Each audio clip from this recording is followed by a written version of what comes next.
যারা চাকরি রিলেটেড গুরুত্বপূর্ণ আপডেট নিউজটি দেখার জন্য ক্লিক করেছেন, ভিডিওটি একটি লাইক দিয়ে কন্টিনিউ করার অনুরোধ জানাচ্ছি। আসসালামু আলাইকুম। মহা খুশির সংবাদ প্রিয় বন্ধুরা, মহার্ঘ ভাতা নিয়ে যেই সিদ্ধান্ত নতুন করে জানানো হলো সেটা আপনারা ইতিমধ্যে অবগত আছেন যে মহার্ঘ ভাতা পূর্বে কিন্তু বাতিল করা হয়েছিল, সেটা কিন্তু আবারও আশার আলো দেখা যাচ্ছে এবং সেটা বেসিকের সাথে যুক্ত হবে কিনা, ফেব্রুয়ারি মাসে মহার্ঘ ভাতা পেতে যাচ্ছেন কিনা সেটা কিন্তু আজকের ভিডিওতে থাকছে এবং কত টাকা মহার্ঘ ভাতা বাড়ছে সরকারি চাকরিজীবীদের সেটাও সম্পর্কে আজকের ভিডিওতে আলোচনা করা হবে। তো পুরো ধারণা পেতে সম্পূর্ণ ভিডিওটা না টেনে দেখুন। এবং প্রিয় বন্ধুরা, মূল ভিডিওটি শুরু করার আগে বরাবর মতো ছোট্ট একটি রিকোয়েস্ট থাকবে, আপনি যদি আমাদের এই পরিবারের নতুন সদস্য হয়ে থাকেন তাহলে এরকম নতুন নতুন চাকরি রিলেটেড আপডেট নিউজটি সবার আগে পেতে আমাদের চ্যানেলটি সাবস্ক্রাইব করে পাশে থাকা বেল আইকনটি অন করে এখন পরবর্তী ভিডিওর নোটিফিকেশন পেতে। আর যারা সাবস্ক্রাইব করেছেন সকলকে অসংখ্য ধন্যবাদ। চলুন মূল আলোচনায়। আপনারা ইতিমধ্যে লক্ষ্য করেছেন যে এখানে বলা হচ্ছে যে মহার্ঘ ভাতার আপডেট, সরকারি বিশেষ সুবিধা সমন্বয় করলে কত টাকা মূল বেতন দাঁড়াবে। তার আগে আমরা দেখে নিচ্ছি যে এই মহার্ঘ ভাতা যে বলা হচ্ছে যে সরকারি কর্মচারীদের মহার্ঘ ভাতা জানুয়ারি হতে কার্যকর হলে ফেব্রুয়ারি মাসের বেতনের সাথে পাওয়া যাবে কিনা, জানুয়ারি হতে কার্যকর হবে কিনা বা 4,000 টাকা পাওয়া যাবে কিনা এমন প্রশ্ন করছেন অনেকেই।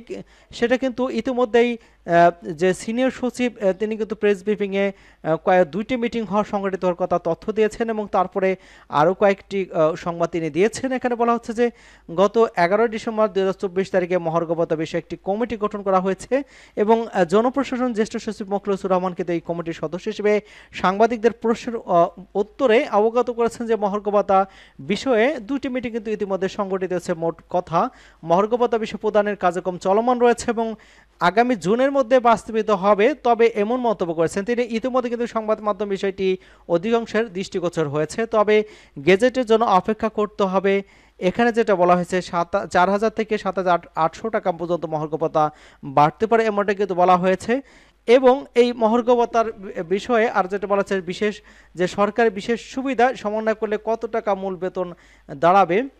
এখানে আমরা দেখতে পাচ্ছি যে যদি মহার্ঘ ভাতা বাস্তবায়ন হয় তবে 39,000 টাকার সাথে উপরে যদি মূল বেতন আছে তাদের 7,800 টাকার উপরে মহার্ঘ ভাতা পাওয়ার সুযোগ নাই। তিনি যে গ্রেডের কর্মকর্তা হন না কেন তার জন্য যে শতাংশ মহার্ঘ ভাতা নির্ধারণ করা হোক না কেন তিনি 7,800 টাকা নির্ধারিত হারে পাবেন। অন্যদিকে কিন্তু 16,000 টাকা পর্যন্ত যাদের মূল বেতন রয়েছে তারা কিন্তু 4,000 টাকার নিচে মহার্ঘ ভাতা পাবে না, তাতে যে শতকরা হিসাব করা হোক না কেন। অর্থাৎ উপরের দুই ধাপ যাদের 16,000 থেকে 39,000-এর মধ্যে মূল বেতন তাদের জন্য প্রযোজ্য ক্ষেত্রে কিন্তু শতকরা হার হিসেবে ব্যবহৃত হবে। যেমন 8,400 টাকার সাথে যাদের মূল বেতন সেক্ষেত্রে কিন্তু দেখা যাচ্ছে যে 18,400 সাথে 25% যদি যুক্ত করা হয় তাহলে তার 4600 টাকা কিন্তু তার মহার্ঘ ভাতা পাবেন। এবং 5% প্রণোদনা ছিল সেই বৈষম্যমূলক একটি সুবিধা, যেখানে কর্মকর্তা সর্বোচ্চ পেয়েছিলেন 3,900 টাকা মহার্ঘ ভাতা তিনি সর্বোচ্চ পাবেন 7,800 টাকা। সেক্ষেত্রে থেকে যদি সমন্বয় করা হয় তাহলে নতুন মহার্ঘ ভাতা পাবেন 7,800 থেকে 3,900 টাকা বাদ দিলে 3,900 টাকা তার থাকে। একই সময় 1,000 টাকা প্রণোদনা ছিল তার মূল বেতনের, অর্থাৎ 20,000 টাকা পর্যন্ত তাদের জন্য 16,000 টাকা মূল বেতন পর্যন্ত কিন্তু মহার্ঘ ভাতা পাবেন 4,000 টাকা। এক্ষেত্রে কিন্তু তার 5% প্রণোদনা সমন্বয় করার পর মহার্ঘ ভাতা বৃদ্ধি পাবে 4,000 থেকে যদি 1,000 বিয়োগ করা হয় তাহলে সেক্ষেত্রে দেখা যাচ্ছে 3,000 টাকা। তাহলে মহার্ঘ ভাতা একজন প্রথম গ্রেডের কর্মকর্তার বৃদ্ধি পায় 3,900 টাকা এবং আরেকজন 20তম গ্রেডের কর্মচারীর বৃদ্ধি পায় 3,000 টাকা। এটা একটি সহনীয় মাত্রা এবং দ্রব্যমূল্য সমন্বয় ভাতা হিসেবে গ্রহণযোগ্য এবং যুক্তিযুক্ত হিসেবে মেনে নেওয়া যায়। এবং আপনারা দেখতে পাচ্ছেন যে এই যে মহার্ঘ ভাতা সেটা কার্যকর হওয়ার আগের যে সরকার সুবিধা সেটা কিন্তু বাতিল হয়ে যাবে।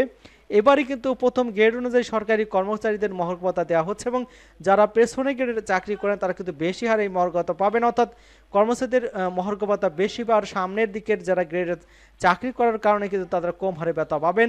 তবে মহার্ঘ ভাতা কার্যকর হওয়ার পর আগের সরকারের যে দেওয়া 5% বিশেষ সুবিধা কিন্তু আর বহাল থাকবেন এবং এই মহার্ঘ ভাতা কিন্তু মূল বেতনের সাথে অর্থাৎ বেসির সাথে যুক্ত হয়ে কিন্তু তার অন্যান্য ভাতা বাড়বে। বিশেষ করে বাড়ি ভাড়া এবং মেডিকেল এবং এগুলো কিন্তু তার বাড়বে, কারণ হচ্ছে এটা বেসিকের সাথে যুক্ত হবে এমনটা কিন্তু জানানো হয়েছে। এবং প্রথম থেকে তৃতীয় গ্রেডের যারা আছেন তারা কিন্তু 10% এবং 4 থেকে 10তম গ্রেডের যারা আছেন তারা 20% এবং 11 থেকে 20তম গ্রেডের যারা আছেন তারা 25% হারে মহার্ঘ ভাতা পাবেন। এতে সর্বনিম্ন 4,000 থেকে সর্বোচ্চ 7,800 টাকা পর্যন্ত কিন্তু বেতন বাড়বে। এবং সরকারের কাছে প্রধানের কাছে বেতন এবং ভাতা বাড়ানোর প্রস্তাব দিতে হলে সংশ্লিষ্ট মন্ত্রণালয় কিন্তু বাড়তি অর্থের যোগান কিভাবে হবে তা উল্লেখ করতে হয়।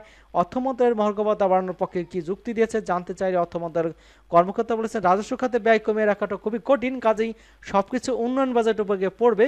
উন্নয়ন বাজেট কমানো হবে, সেই অর্থ দিয়ে কিন্তু বর্ধিত বেতন ভাতা দেওয়া হবে। সবকিছু ঠিকঠাক থাকলে কিন্তু ফেব্রুয়ারি মাসে বেতনের সঙ্গেই মহার্ঘ ভাতা দেওয়ার প্রস্তাব রয়েছে অর্থ মন্ত্রণালয়ের। সকলকে ধন্যবাদ জানাচ্ছে এবং আমাদের চ্যানেলকে যারা এখনো সাবস্ক্রাইব করেননি চ্যানেলটি সাবস্ক্রাইব করে আমাদের সাথেই থাকুন।